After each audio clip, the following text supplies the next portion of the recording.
एक गांव में एक बुजुर्ग आदमी की मौत हो गई। उसके बेटों, सगे संबंधी और गांव वालों ने मिलकर उसके अंतिम यात्रा की तैयारी की। उसकी अर्थी तैयार की गई और उसे शमशान की ओर लेकर जाने लगे। अभी वो लोग कुछ दूर ही पहुंचे थे कि वहां पर दूसरे गांव से एक आदमी आया। उसने उस अर्थी को लेकर जा रहे चार आदमियों में से एक का पैर पकड़ लिया और सबसे कहने लगा कि ये आदमी जो मर चुका है, उसने मुझसे 20 लाख रुपए उधार लिए थे और जब तक मुझे पैसे वापस नहीं मिल जाते, मैं अर्थी को आगे नहीं जाने दूंगा। मृत व्यक्ति की बेटों ने उस आदमी से कहा कि पिताजी ने कभी इस कर्जे के बारे में हमसे जिक्र नहीं किया, इसलिए हम तो यह कर्जा नहीं देने वाले। जब बेटों ने ही मना कर दिया तो उस मृत व्यक्ति के भाइयों ने भी कहा कि जब बेटे ही मना कर रहे हैं तो हम भी इस कर्जे की जिम्मेदारी नहीं लेने वाले हैं।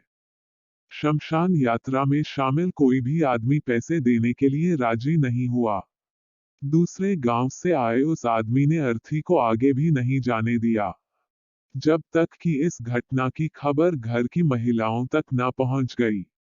मरे हुए आदमी को एक बेटी थी। जब उस तक यह खबर पहुंची तो उसने एक पल भी ना सोचते हुए अपने सारे जेवरात और कीमती वस्तुएं लेकर वहां पर पहुंच गई और उस आदमी को वह सारी चीजें देते हुए बोली, आप इन चीजों को बेचकर पैसे ले लीजिए। अगर कुछ कम पड़ेगे तो वह भी मैं आपको धीरे धीरे लौटा दूंगी, लेकिन मेरे पिताजी की यात्रा को मत रोकिए। इस घटना को देखकर सारे गांव वाले दंग थे। तभी वह आदमी जो कर्जे की मांग कर रहा था वह बोला कि दरअसल मुझे 20 लाख रुपए लेने नहीं थे, बल्कि मैंने इस आदमी से कभी लिए थे जो मैं आज लौटाने आया था। लेकिन मुझे पता नहीं था कि इनका असली हकदार कौन है, इसलिए मैंने यह सारा नाटक रचाया।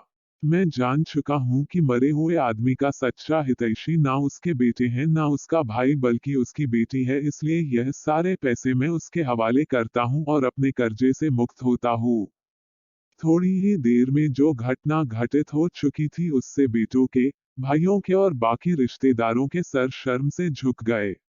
इसलिए हमेशा दुआ करना कि हर किसी को एक बेटी जरूर हो, क्योंकि बाकी सब तो माता पिता की दौलत को अपना समझते हैं, लेकिन बेटियां माँ बाप को ही अपनी दौलत समझती।